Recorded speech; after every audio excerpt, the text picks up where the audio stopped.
Halo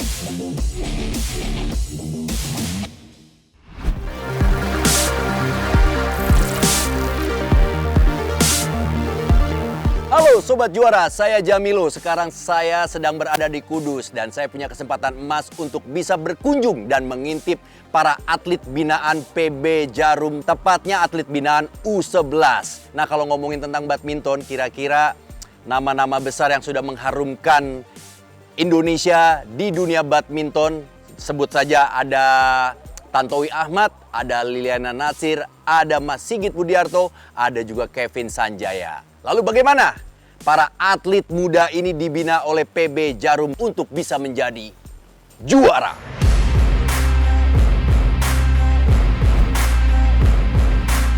Sobat Juara, kebetulan saya sudah janjian dengan salah satu pelatih yang menangani U11. Siapa dia? Ada Coach Ellen. Halo Coach. Halo. Apa kabar Coach? Ini dia Coach Ellen. I wake up to a little bit of drool on my pillow, feel like it's gonna be a bad day. Yeah, I'm tired of shit. Oke, Sobat Juara, sekarang saya sudah bersama dengan Coach Ellen. Coach Ellen ini adalah pelatih untuk pembinaan atlet usia 11 tahun. Betul ya Coach ya? Iya. Betul ya Coach ya? Nah, Coach Ellen sendiri kan memang ini menangani pembinaan usia dini, tepatnya U11. Coach, kalau untuk U11 sendiri, di sini tuh jumlahnya ada berapa atlet? Di sini U11, sementara ini baru ada satu. U11 nih kelasnya sudah dibuka dari tahun kapan? Atau baru atau sudah lama? Udah lama.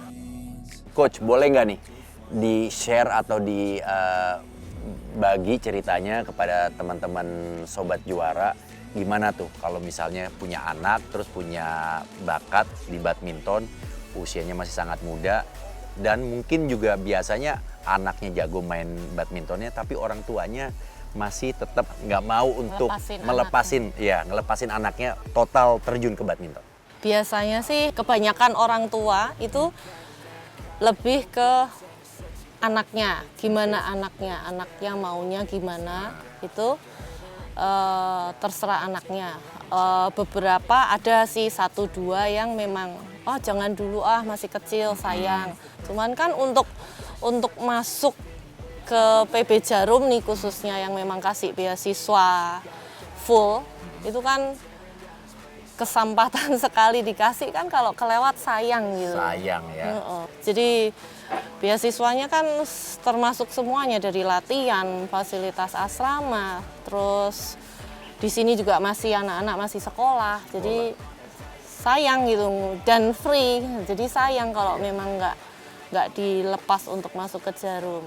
Jadi pendekatannya sih paling meyakinkan dari pihak PB-nya, meyakinkan kepada orang tuanya, karena PB Jarum ini punya fasilitas yang akan diberikan untuk anak dan juga orang tuanya. Tuh ya Sobat Juara, jadi kalau memang anak-anaknya punya talenta ya, kalau bisa sejak dini ya, jadi biar lebih matang lagi, lebih tajam dan punya waktu gitu.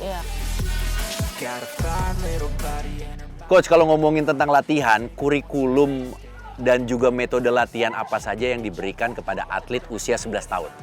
Kalau untuk yang U11, penekanannya lebih ke main setengah lapangan dulu. Nah, kalau untuk jenis latihan teknik sendiri itu ada apa aja? Ada latihan drilling.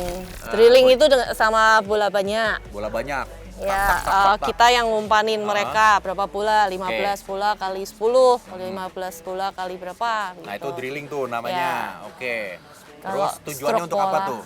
Drilling itu untuk, kalau yang U11 untuk nepatin pukulan. Nah, terus mereka ngerasain bolanya, oh ini chopnya nggak setinggi gunung, tapi chopnya jatuhnya cepat atau enggak, itu ke lapangan lawan. Terus selanjutnya setelah drilling ada apa? Setelah drilling ada stroke. Apa tuh Coach? Pola untuk ada pukulan, jadi kayak habis ngecop lagi, terus ngenet, jadi polanya sama. Jadi mereka sudah tahu, oh dari belakang pasti ke depan, dari depan terus ke belakang. Jadi ngelatih footworknya supaya mereka hafal juga. Ada juga anak yang memang dari stroke itu mereka gampang mati sendiri, yaitu kita maksudnya mati bolanya. Oh, bolanya mati. Aduh, kepala saya tuh bingung juga nih. Netting bagian dari apa tuh? Netting juga bisa dimasukin dalam stroke. Oh. Jadi ada drop shot atau lob sekali, 2 kali, habis itu chop, habis chop terus pergi ke net, nanti kita netting, angkat. Nah, dalam rangkaian itu anak-anak nggak boleh mati. Nggak boleh mati sendiri. Nggak boleh mati, jadi main terus. Iya, gimana ngerasain masukin bola. Coach, itu 2 tuh. Ada lagi nggak teknik untuk latihan teknik yang lain? Ada variasinya Variasinya banyak. banyak. Ada game juga bisa, game setengah lapangan atau game untuk full lapangan. Terus ada juga game yang lawan kakak-kakaknya yang besar. Tuh ya, jadi pola latihannya banyak banget dan juga variasi latihan tekniknya juga banyak banget ya. Nah, kalau kita ngomongin tentang masalah karakter dan juga bakat, kira-kira apa aja yang harus dimiliki oleh seorang atlet U11? Yang paling penting nggak mau kalah. Nggak mau kalah, pertama. Jiwa kompetitif ya berarti Iya, ya? jiwa, Oke, iya. coach. Cakep. Saya setuju itu. Oke, terus? Terus mau belajar. Mau belajar. Tuh. Karena main badminton bukan sekedar mukul, Bukan sekedar mukul. Tapi Iya. Kalau cuma sekedar feeling. mukul, oh iya. Harus belajar. Terus apa lagi? Terus ya mau korban. Mau korban. Tuh, ya. Karena masa remajanya hilang. Oke. Coach, saya kan seringnya siaran bola nih. Buat saya, pelatih itu harus jago masalah teknik dan juga jago dalam hal memotivasi pemainnya. Kalau untuk melatih U11 dalam hal ini adalah cabang olahraga badminton, itu seorang pelatih harus punya apa aja? Apa yang harus dipersiapkan seorang pelatih? Sama, harus mau belajar. Karena anak-anak kan, apalagi zaman sekarang anak-anak macam-macam, tambah susah gitu, kita harus bisa ngasih pengertian ke anak-anak. Nah, dengan cara apa itu, Coach, untuk kita bisa melakukan pendekatan dan bisa memberikan pengertian terhadap anak-anak? Kenal dulu, masuk Kenal. jarum dulu. Oh, tuh, ayo masuk jarum dulu katanya. Oke, baru nanti kenalan kan? Iya. Nah, sering ngobrol nggak pelatih sama atletnya? Iya, harus sering ngobrol kan? Harus sering ngobrol, seumpama ya bercandanya juga kadang ngikutin mereka. Iya. Kitanya jadi anak kecil lagi. Nah, kalau seorang pelatih nih dalam menyikapi atletnya yang masih sangat muda, itu seperti apa? Jadi kadang mereka mungkin ada jenuh itu juga. Jadi dari variasi latihan itu kita harus bisa atur. Jadi kapan intensitasnya tinggi, kapan rendah. Terus kalau udah tinggi terus ntar harus diturunin, atau bisa juga dengan berenang. Itu kan anak-anak juga mungkin seneng, fokusnya berubah. Cuman ada juga kadang kasih tahu kalau memang jenuh banget, nggak tahu harus kayak apa, jalan keluarnya kayak apa, ngobrol ke kita. Jadi kayak anak-anak keadaan sakit, keadaan apa, harus lapor ke kita. Jadi kita tahu keadaan mereka, karena sehari-hari kan nggak kumpul kayak orang tua ya. Tapi kan kita mewakili orang tua, jadi mau nggak mau anak-anak sendiri harus lapor, kasih laporan ke kita. Gitu. Jadi kalau mereka lagi bad mood, mungkin kalau ngomong mungkin latihannya bisa dikecilin sedikit, latihan yang enteng-enteng atau main games gitu. Berarti ini mental seorang pelatih juga harus oke ya, membaca situasi, kondisi, moodnya para atletnya seperti apa. Harus tanggap gitu. Tapi kan kita sebagai manusia kadang juga ada rasa capek juga ya, Coach ya? Oh iya, kadang anak-anak harus memang kadang dijutekin juga perlu gitu, supaya mereka... Supaya kenapa tuh? Aduh, pengen supaya tahu mereka nih. juga paham sama kita. Berarti saling mengerti gitu ya? Iya. Ya, Coach ya? Coach, ini atlet-atletnya diperbolehkan nggak untuk pulang alasannya kangen keluarga? Nah, kalau boleh berapa kali? Untuk pulang ketemu keluarga paling di akhir tahun sama kalau lebaran. Oh, libur-libur nasional aja ya? Libur-libur itu. Di luar itu banyak banget event. Wow. Jadi memang beneran anak-anak digembleng secara mental di sini untuk latihan yang durasinya panjang. Coach Ellen kan ini U11-nya atletnya Perempuan ya? Putri ya? Putri. Nah, kalau untuk putranya sendiri U11 atau usia dini, dalam menu latihannya ada yang beda nggak sih? Ada yang beda ya yang putra, karena yang perempuan tuh biasanya dari postur itu umur yang sama, yang perempuan itu lebih tinggi. Oh. Cuman dari kekuatan yang putra kan sudah pasti lebih kuat Lebih gitu. kuat. Jadi ada perbedaan pasti di cara latihannya. Bedanya di? Yang cowok itu kan dengan mereka kuat itu kan otomatis ada pukulan selalu daripada perempuan ya. Ya. Mereka otomatis lebih banyak pukulannya dan mereka pasti smashnya itu juga Kencangnya beda, tingkat kecepatannya juga kecepatannya. beda. Oke, Ya. jadi itu yang dilatih ya. Coach Ellen, boleh dong saya diajak untuk melihat anak didiknya latihan? Let's go. Ayo, cus.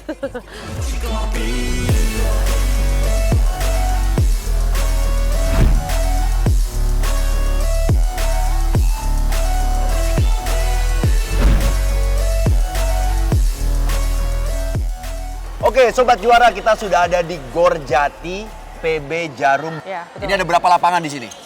Yang membujur 12 lapangan, ada lapangan tambahan 2 sisi kanan, 2 sisi kiri. Wow, banyak banget. Nah, kalau di sini kan saya melihat ada beberapa anak yang latihan. Nah, untuk anak didiknya atau atlet dari U11-nya yang dipegang sama coach, yang mana nih? Yang itu lagi pemanasan di Oh, di ujung. sebelah sana? Ya. I see her rolling up, Uber black Cadillac, high heel boots and a sexy body full of tats. Baby's bad, oh baby's hella bad. After her. Halo. Sini. Nah. Halo, siapa namanya? Mika, Mika.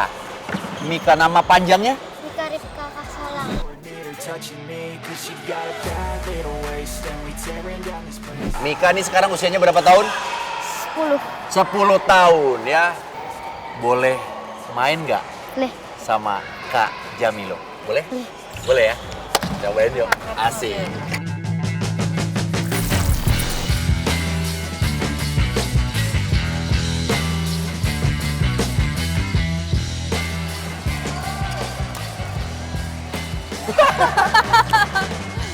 Lihat nih Jamilo, oke? Ayo ready. Oke. Kosong.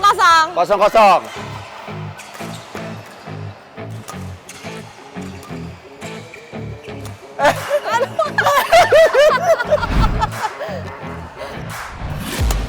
I'm taking shots at the enemy. I'm gonna make it to the top, leave a legacy. If I got something to say, you better let me speak. Turn it up a new degree, bitch, you ain't seen anything. I pop up with a new rock, electronic, blow the sonic roof up. I'm too honest when I take a few shots. They're too toxic, need to take a new song. I don't need saving. It's everything I've been chasing. All here for the taking. Don't wanna test your luck with me. I think I got a competition. I'm sick of all the bad thoughts, people who are half-nots. Ampun Mika, ampun. Ampun Mika, ampun. Jangan pernah meremehkan siapapun lawan Anda. Jangan pernah melihat umurnya, usianya, tapi lihat teknik dan juga kualitas permainannya. Mika, luar biasa kamu. Kamu berhasil ngerjain saya. Sejak kapan kamu suka badminton? dari kelas 1. Dari kelas 1? Ya, Itu berarti usia kamu masih 7 tahun? ya. 7 tahun. Sekarang kamu 10. Nih, kakak kan lagi ngos-ngosan ya. Atur napas. Sambil duduk boleh kali, coach ya? Ya, boleh. Sambil duduk. Oke. Sobat Juara, kita bincang-bincang. Ya, alias ngobrol-ngobrol. Oke, Mika. Mika, kamu boleh tahu nggak kelahiran dari mana? Lahirnya di mana? Di Tulungagung, Berapa bersaudara, Mika? 2. Terus gimana ceritanya Mika bisa sampai ke PB Jarum? Dari audisi, Audisi. ya terus Audisinya di mana waktu itu? di sini, Di sini. Oh, kamu ikut. Diantar sama orang tua ya, atau sama pelatih yang ada di rumah? Pelatih sama orang tua. Pelatih sama orang tua diantar. Iya. Tahun berapa? Tahun 2022 kemarin. Tahun kemarin berarti. Berarti Mika baru. Nah, terus Mika bilang sama orang tua, meyakinkan orang tua, orang tuanya langsung oke, atau orang tuanya sempet kayak ada, Mika jangan, kamu tetap di rumah aja. Apa langsung diizinin? Diizinin. Wih. Udah berapa? Jadi total udah berapa lama nih di asrama PB Jarum? 3 bulan. 3 bulan. Dari Udah pulang belum? Belum. Belum pulang. Kangen nggak sama orang rumah? Enggak. Bagus, berarti mentalnya bagus ya, kuat ya. Iya. Berarti mentalnya kuat, masih Memang baru. udah siap. Udah siap ya. Mika kok bisa berani masuk atau ikut audisi PB Jarum? Emang Mika sebelumnya pernah main badminton dan juga pernah berprestasi nggak? Pernah cuma di kota-kota yang kecil gitu. Contohnya apa yang pernah Mika ikutin? Seringnya Mojokerto. Mojokerto, juara 1. Iya. Juara 1. Jadi dengan prestasi itu Mika pede berangkat untuk ikut audisi. Coach, tadi untuk audisinya sendiri biasanya dilakukan 1 tahun sekali. Ya, setelah pandemi kita baru jalan setahun sekali yang tahun kemarin. Setahun nanti sekali. tahun ini juga ada lagi nih nanti di Juli. Di Juli. Oh, Iya. berarti kayak ini ya, pendaftaran atau buka sekolah tahun ajaran baru Iya, ya? Iya. Oke. Nah, Mika, pas begitu Mika tahu diterima sama PB Jarum, bagaimana perasaan Mika sendiri? Seneng sama bangga. Waktu itu pas audisi di angkatannya Mika, ada berapa atlet untuk U11? Ya, sekitar 1.800-an. 1.800-an atlet dan yang terjaring Mika. Terjaring Mika yang U11. Mika, selama dilatih sama Coach Ellen, pola latihan apa yang bikin Mika suka dan menu latihan apa yang bikin Mika, aduh capek banget nih Coach sebenarnya apa? Kalau yang capek sih fisik. Fisik. Tuh Coach, latihan fisik. Tapi kan bagus ya buat nanti modalnya Mika supaya kuat. Kenapa fisik capek? Soalnya fisiknya biasanya lari. Lari. Selain lari ada apa latihan fisiknya? Koordinasi. Koordinasi itu termasuk fisik juga, Coach? Ya, koordinasi gerak tuh ada agility, ada sekarang Fleksibilitas. fleksibilitas, Oh, agility, endurance. endurance, terus ada strength. Ini udah masuk strength. Nah, teman-teman sobat juara nih kan tidak semuanya ngerti nih. Agility itu apa, flexibility itu apa, strength itu apa, koordinasi itu apa. Boleh dijelasin nggak sama sobat juara? Kalau untuk agility itu gunanya untuk apa dan sebenarnya tuh untuk melatih apa? Agility itu masuk di koordinasi gerak. Koordinasi gerak. Kalau koordinasi geraknya anak-anak bagus, otomatis gerakannya nantinya diharapkan akan lebih efisien. Oh, agility itu kelincahan ya? Lincahan. Ada balance, supaya balance kaki kanan, kaki kiri, tangan kanan, kaki kiri ini Balancingnya oke ya? oke. Oh. Terus flexibility, latihan kelenturan. Ya. Biasanya latihannya tuh kayak gimana? Ya, bagian kelenturan kan ada stretching. Stretching. Ya, stretching itu. Terus dari koordinasi ini juga kalau anak nggak lentur, mungkin angkat pahanya juga nggak bisa Ya. maksimal. Terbatas, itu akan ganggu. Oh iya. Strength. Nah kalau strength apa latihannya Mika? Biasanya Ayo, dikasih. coba apa? Tangan Kekuatan tangan, sama Pakai apa? kaki. kaki, Pakai karet. pakai karet. Oh yang itu ya di Resistant band. resistant band untuk muatin otot kaki, otot hamstring. Ya. Jadi otot kakinya itu atau pahanya itu kuatnya sama ya, Iya. nggak cuma kanan doang. Ya, itu balance. Balance. Tapi pada dasarnya biasanya orang-orang awam ya atau bukan atlet itu kekuatan otot kanan kirinya itu pasti beda. Ya, itu yang nggak boleh karena kalau salah satu sisi kuat nanti rawan cedera juga. Iya. Dan biasanya itu berpengaruh ke performance kan nantinya. Iya. Selama bermain tuh apakah kuat atau enggak. Ya, daya tahan ototnya. Gitu. Oke, teman-teman sobat juara. Wah, tadi menu latihan yang udah dijelaskan sama coach dan juga Mika, mudah-mudahan bisa bermanfaat ya untuk kalian semua. Nah, waktu latihan Mika, biasanya sehari berapa kali dan sekali latihan berapa jam? Sehari 2 kali. Sehari 2 kali, jam berapa aja? Kalau sekolah siang jam 7 sampai jam 9. Jam 7, jam 9, berarti 2 jam latihan paginya. Terus habis itu pulang sekolah, latihan lagi, pulang sekolah. Habis sekolah udah Oh, habis sekolah udah makan siang. makan siang, tidur. Oke. Tidur terus sore Terus? latihan lagi. Sore ya latihan lagi kan sehari 2 kali katanya. Kalau Mika sendiri punya target apa nih dalam waktu dekat ini selama jadi atlet PB Jarum? Sirnas. Kejurnas. Oh, Sirnas itu apa? Sirkuit nasional. Sirkuit nasional. Itu kapan? Besok Bali itu. Ad Bali ada. Berangkat. Kakak doain semoga Mika jadi juara di Sirnas. Amin. Nah, kalau dari coach sendiri sebagai pelatih ada target nggak untuk Mika ini dalam waktu dekat harus jadi apa? Nanti di bulan Mei rencananya kan mau ikutin Sirnas di Bali. Sirnas di Bali. Usia dini U11. Ya maunya Mika juara. Mika juara. Kalau Karena untuk dari dengan sini- lihat persiapannya yang dari Januari sampai Mei kan, meskipun nanti kepotong liburan ya, lebaran, harusnya masih bisa kontrol untuk fisiknya. Untuk menyikapi atau menuju ke kejuaraan, biasanya paling ideal latihannya dipersiapkan si atlet itu berapa lama? Sebulan, 2 bulan, 3 bulan? Oh, jangka panjang sih, Jangka latihan panjang. terus kita tiap hari. Oh, latihan Tinggal terus tiap atur hari. jadwal latihannya. Ini masuknya kalau persiapan khusus atau persiapan umum itu udah tertata buat Udah tertata. masing-masing atlet. Jadi target juara ya. Kalau ngelihat peta persaingan U11, nah menurut Coach Ellen sendiri, berpeluang nggak? Berapa persen peluang untuk Mika? Ayo, kita tanya target, persentasenya. Yakin sih, Yakin?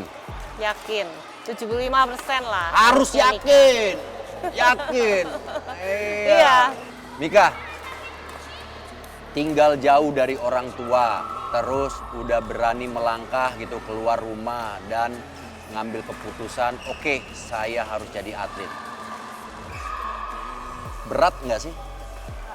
Nggak, baru 3 bulan di sini ya. Nanti kalau misalnya ada rasa kangen, biasanya Mika ngapain? Telepon atau video call? Video call. Video call. Nah, tuh. Nah, kalau di sini Mika sendiri boleh nggak diceritain activity atau aktivitasnya Mika dari mulai dari bangun tidur sampai tidur lagi. Biasanya bangun tidur jam berapa? Kamu tidur jam 5:30. Setengah 6, 5.30. Terus apa yang Mika lakukan bangun tidur? Nata kasur, habis itu sikat gigi. Itu wajib ya menata kasurnya sendiri. Harus rapi di asrama. Harus rapi di asrama. Ya, jadi nggak ada pembantu tuh ya, nggak ada asisten. Jadi dirinya sendiri harus Nyapu, bersihin semua, tanggung jawab kamar masing-masing. mantap.